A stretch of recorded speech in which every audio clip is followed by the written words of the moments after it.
A soft green silence settles over fields that have forgotten the plow, where wildflowers return to claim what was once theirs, where the earth exhales after holding its breath for generations. Asterisk. The meadow remembers what it was before the fence posts, before the drainage ditches, before the chemical sprays that turned the soil silent.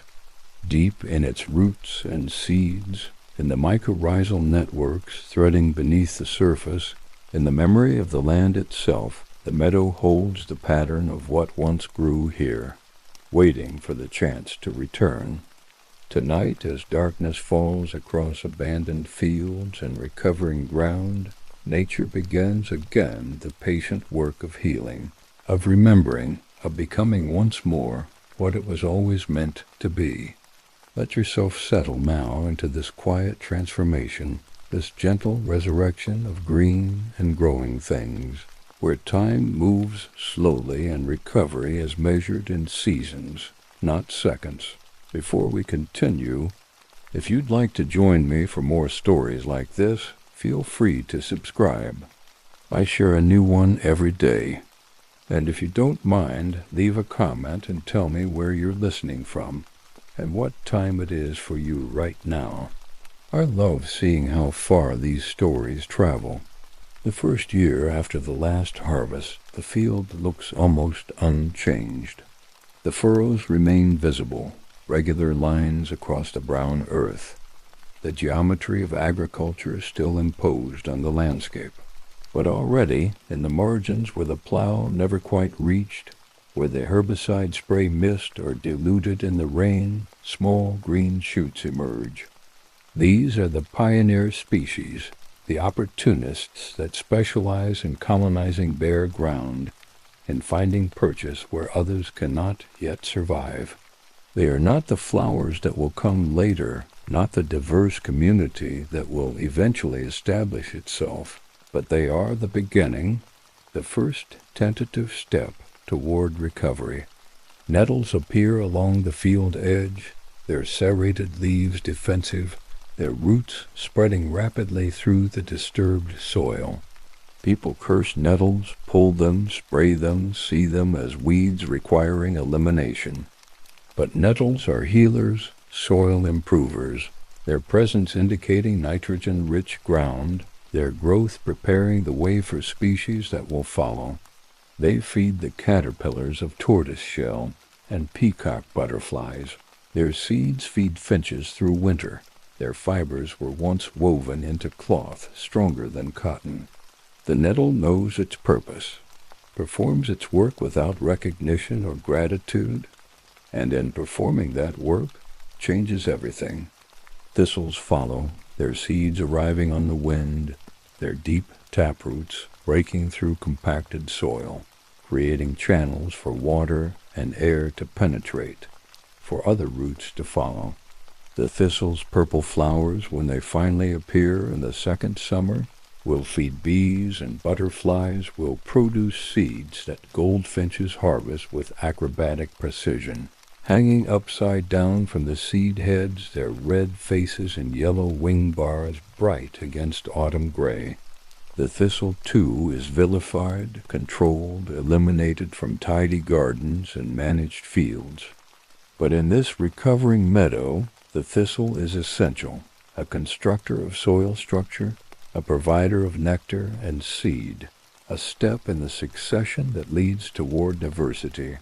By the third year, grasses begin to dominate, spreading from the hedgerows and field margins, their wing-borne seeds finding the disturbed ground welcoming. These are the native grasses that grew here before agricultural improvement, before the sowing of ryegrass monocultures, before the application of fertilizers that favor some species and eliminate others. Cocksfoot and Timothy, fescue and bent, each with its own character and requirements, each providing different structure and resource for the insects and birds that will increasingly inhabit this recovering space. The grasses grow in clumps at first, scattered across the field like islands in a brown sea. But they spread, their roots expanding, their seeds germinating nearby, and gradually the islands merge, become continents, eventually become an ocean of waving stems that bend and rise in the wind, that turn golden in summer, that seed and die back in winter, leaving a thick thatch that protects the soil and provides shelter for overwintering insects. Among the grasses, the first true wildflowers appear, not the spectacular species that will take years or decades to establish, but the quick colonizers, the ones with abundant seeds and flexible requirements. Yellow rattle arrives somehow, this semi-parasitic plant that feeds partly on grass roots, weakening the grass's dominance, creating space for less competitive species. Where yellow rattle grows, diversity follows, the grass reduced, the ground opened, the light-reaching species that cannot compete with dense turf. Red clover appears, its nitrogen-fixing roots enriching the soil, its pink flowers buzzing with bumblebees. White clover spreads lower, forming mats through the grass, surviving grazing and mowing, its flowers smaller, but equally attractive to pollinators. Bird's foot trefoil adds splashes of yellow, its flowers shaped like tiny slippers, its seed pods splitting with satisfying pops when ripe, scattering seeds that will germinate next spring, continuing the expansion. Buttercups spread their glossy yellow petals, so common that we forget to see them, so beautiful that we should never forget. The meadow buttercup and creeping buttercup, each with its strategy, each contributing to the developing community. Children still hold buttercups under their chins to see if they like butter the reflected yellow light, an optical trick that has entertained generations, connecting children to flowers, to meadows, to the simple magic of being outside and observing closely.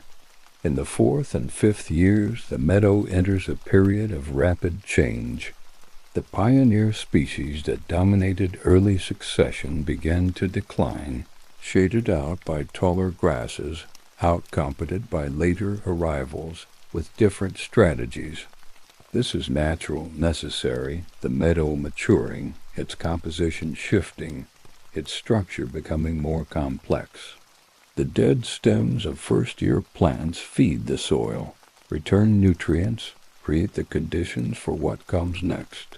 Knapweed appears now, its purple flowers like small thistles, but more refined, more architectural, attracting specialized bees that have evolved alongside this plant, their life cycles synchronized, their fates connected. The knapweed's tough stems persist through winter, standing above the snow when it comes, providing perches for birds, shelter for beetles and spiders that overwinter in the hollow stems. When spring returns, these stems collapse, adding to the thatch, to the accumulating organic matter that deepens the soil and holds moisture through summer drought. Oxeye daisies spread across the meadow, in the 5th year their white petals and yellow centers, the archetype of meadow flowers, the flower that children pick and weave into chains that features in paintings and poems and childhood memories of summer. The daisies are generous bloomers, flowering for months, their seed production abundant, their spread rapid once established. A meadow full of oxeye daisies in June is a sight that lifts the heart, that reminds us what we have lost in the conversion of meadows to monoculture, what we can regain if we allow recovery. Lady's bedstraw appears in the drier areas, its tiny yellow flowers clustered in frothy masses, its sweet scent attracting moths and small bees. The bedstraw's name recalls its traditional use as mattress stuffing, the dried plants retaining their pleasant smell, the stems soft enough for sleeping on.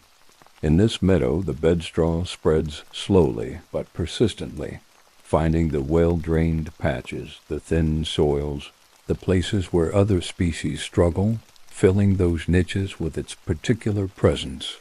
Yarrow establishes itself in the 5th and 6th years, its flat white flower heads like landing platforms for insects, its feathery leaves aromatic when crushed, its medicinal properties known to herbalists for millennia.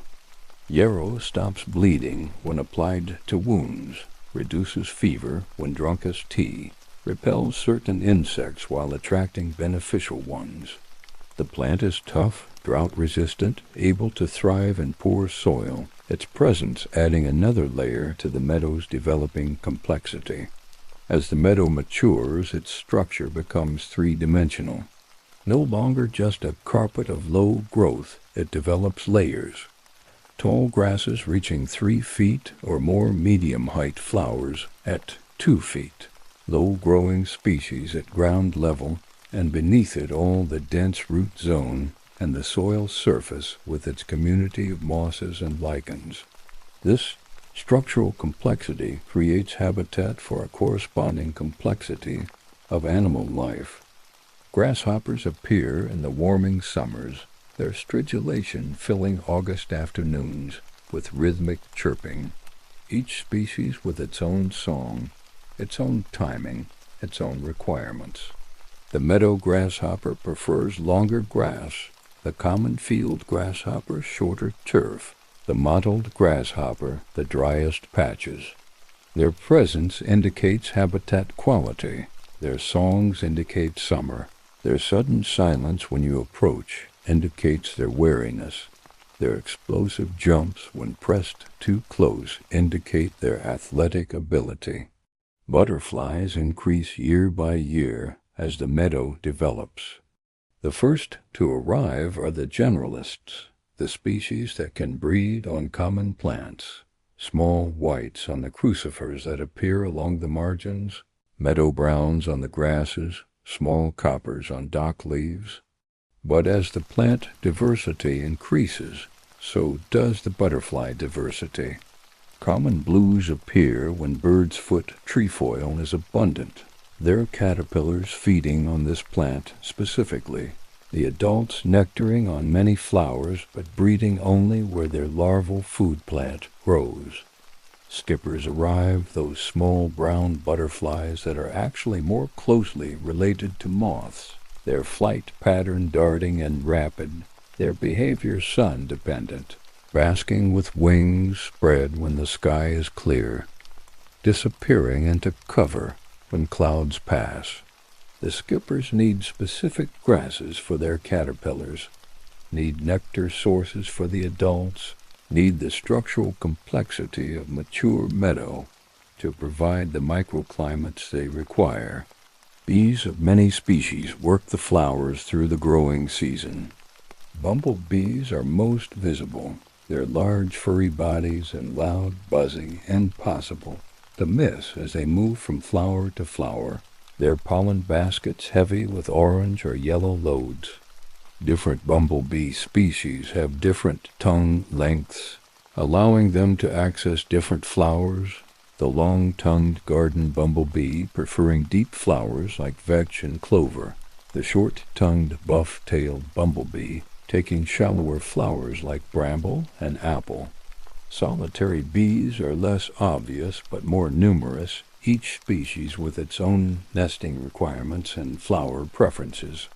Mining bees excavate burrows in bare soil, often appearing in spring before the meadow has fully greened, their emergence timed to coincide with willow and fruit blossom.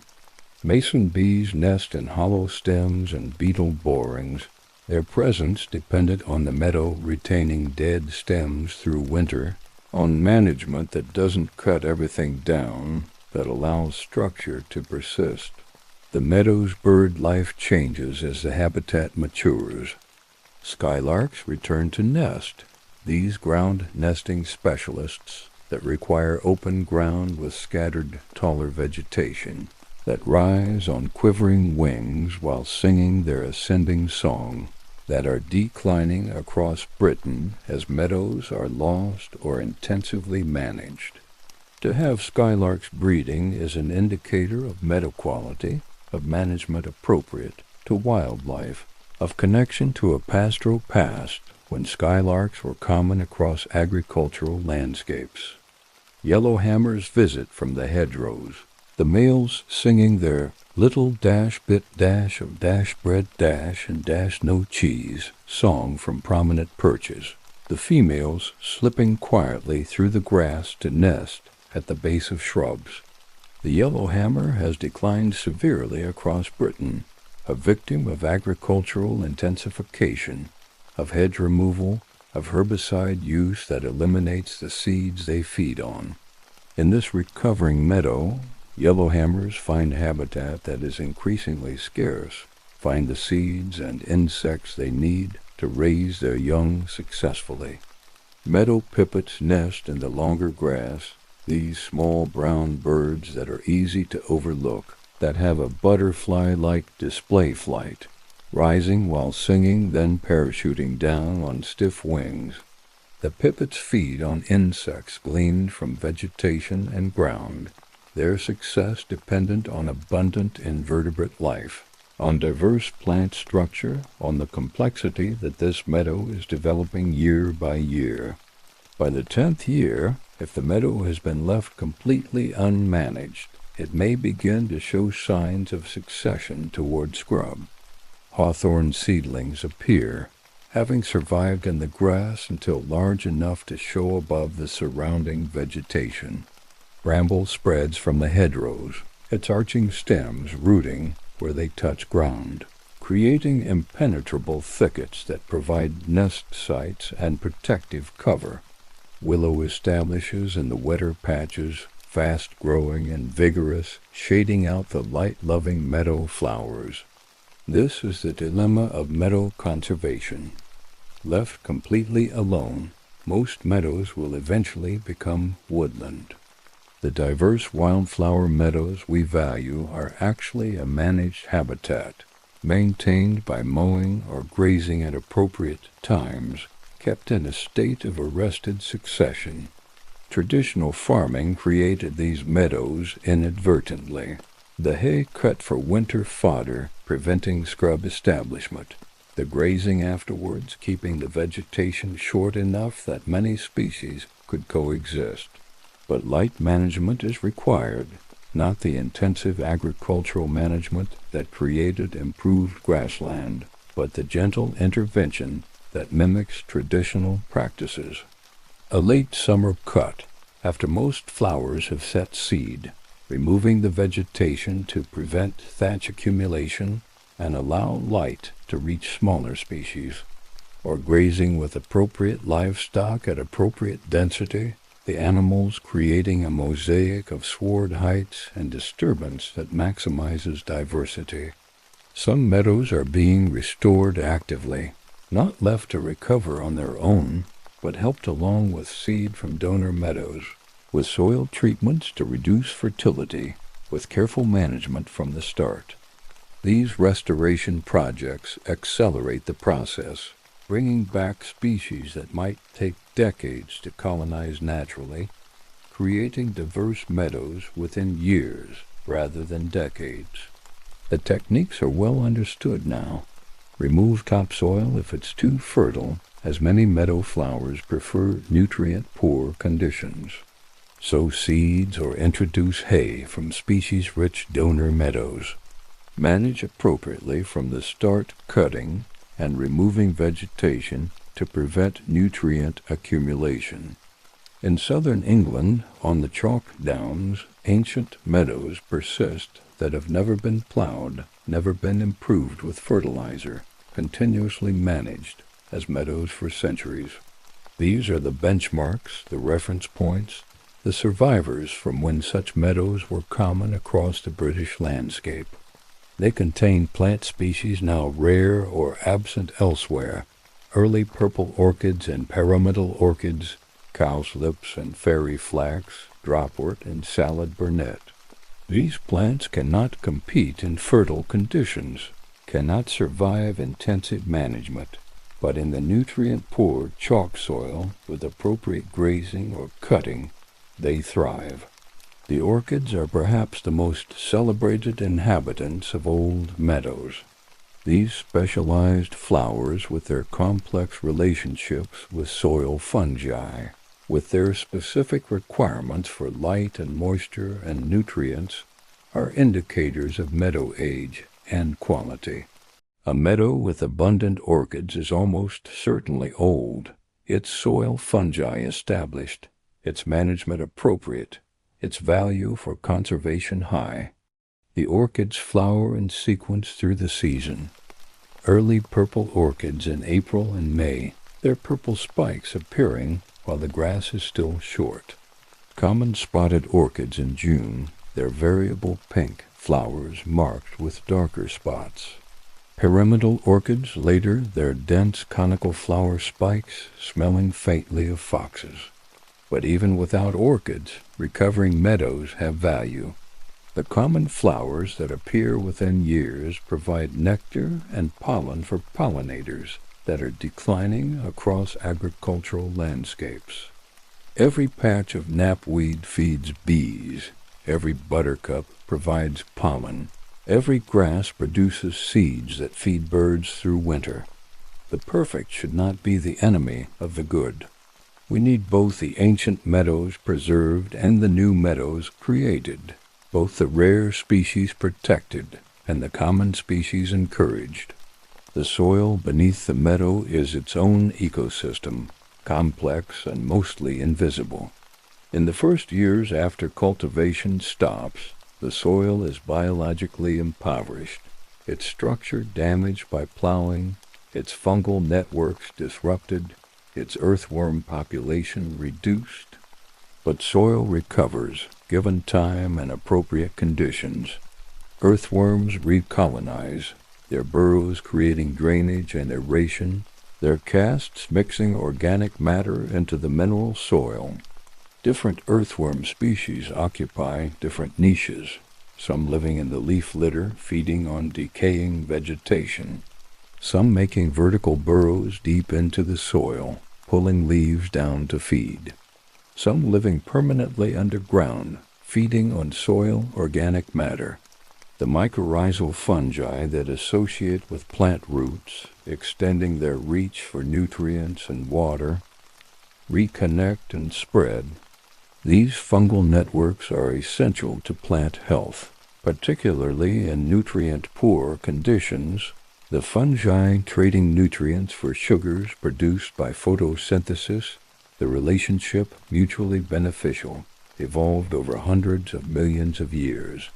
Some meadow plants are completely dependent on mycorrhizal fungi, cannot survive without them, their presence in a meadow indicating that the soil community has recovered sufficiently to support these partnerships.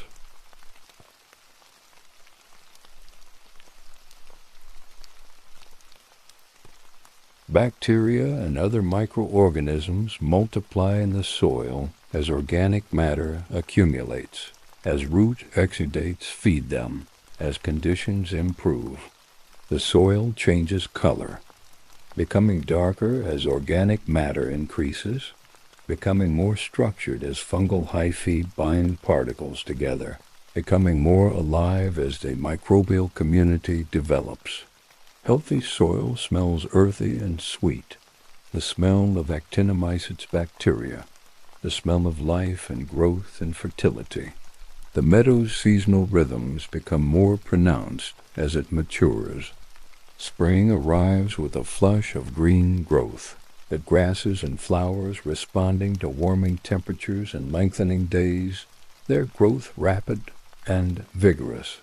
By late May, the meadow is knee-high, the grass stems beginning to elongate, the early flowers opening, buttercups and dandelions, red clover and bird's foot trefoil, the first flush of color against the green. June is the peak flowering month in most meadows, when diversity explodes, when the most species are in bloom simultaneously, when the insects are most abundant and active. The meadow in June is a sensory experience, the visual riot of colors, white and yellow and pink and purple, the sound of bees and grasshoppers, the songs of skylarks and yellowhammers, the smell of flowers and grass, sweet and slightly dusty, the feel of stems against your legs as you walk through, the tickle of grass seeds brushing your skin. July brings the hay cut in traditionally managed meadows, the sudden transformation from standing meadow to close-cropped field. The cut hay lies in rows to dry, turned by hand or machine to ensure even drying. The sweet smell of drying grass filling the air, attracting cattle from neighboring fields who crowd the fence, hoping for access to this bounty. When dry enough, the hay is baled and removed, stored for winter feeding, the meadow left short and open, exposed to light and rain. The aftermath, as the post-cutting period is called, is when livestock are traditionally introduced to graze what remains. The grazing is beneficial to the meadow, the animals creating varied sward heights, their hooves disturbing the soil surface to create bare patches where seeds can germinate, their dung adding fertility in a slow-release organic form. But grazing must be carefully managed, the stocking density appropriate, the duration limited, the timing right. Overgrazing damages meadows as surely as abandonment, the constant pressure eliminating palatable species, compacting soil, preventing seed set. August and September see the meadow recover from cutting, the plants regrowing from ground level, flowering again in some cases, setting seed before winter. The seed production is crucial, the meadow replenishing its seed bank, preparing for next year, ensuring continuity. Some seeds germinate the following spring, some remain dormant for years, waiting for the right conditions, the right disturbance, the right moment to emerge. Autumn brings changing colors, the green fading to gold and brown, the seed heads shattering to release their contents, the stems beginning to die back. This is when the meadow feeds the birds most generously, when finches work through the seed heads, when thrushes hunt the grasshoppers that are slowing in the cooling temperatures, when meadow pipits and skylarks gather in small flocks, fattening for migration or winter survival. Winter transforms the meadow into a different landscape entirely. The lush growth is gone, replaced by brown stems and tussocks, the structure simplified, the color muted. Snow, when it comes, covers everything, erasing the details, creating a uniform white expanse broken only by the tallest stems poking through. But beneath the snow, life persists. Insects hibernate in the thatch. Small mammals create tunnel systems at the ground surface. Seeds wait in the soil for spring. The first warm days of late winter trigger responses throughout the meadow. Bulbs emerge if they are present, pushing green shoots through the dead vegetation, flowering before the grass grows tall enough to shade them. Coltsfoot flowers on bare ground, its yellow blooms appearing before its leaves, a sign that winter is ending, that the cycle is beginning again. The birds return to established territories, their songs filling the March mornings, their disputes over boundaries intense and ritualized. And so the meadow continues, year after year, recovering and developing, changing and maturing, responding to weather and management, to seasons and succession. Each year adds complexity, adds species, adds structure. Each year the meadow becomes more itself, more what it was before the plow turned it, before the fertilizer simplified it, before the herbicide silenced it. Across Britain, meadows are being restored on farmland taken out of production, on land purchased by conservation organizations, on estates where owners have chosen to prioritize biodiversity over maximum productivity. These recovering meadows are scattered across the landscape like seeds of hope, demonstrations that recovery is possible, that diverse ecosystems can be rebuilt, that the trajectory of loss can be reversed. Some restorations focus on specific rare species, creating habitat for corncrake or stone curlew, for Duke of Burgundy butterflies or marsh fritillaries, species that require particular conditions, particular management, particular dedication. These targeted restorations are valuable, preserving species on the edge of extinction, maintaining populations that seed recovery elsewhere.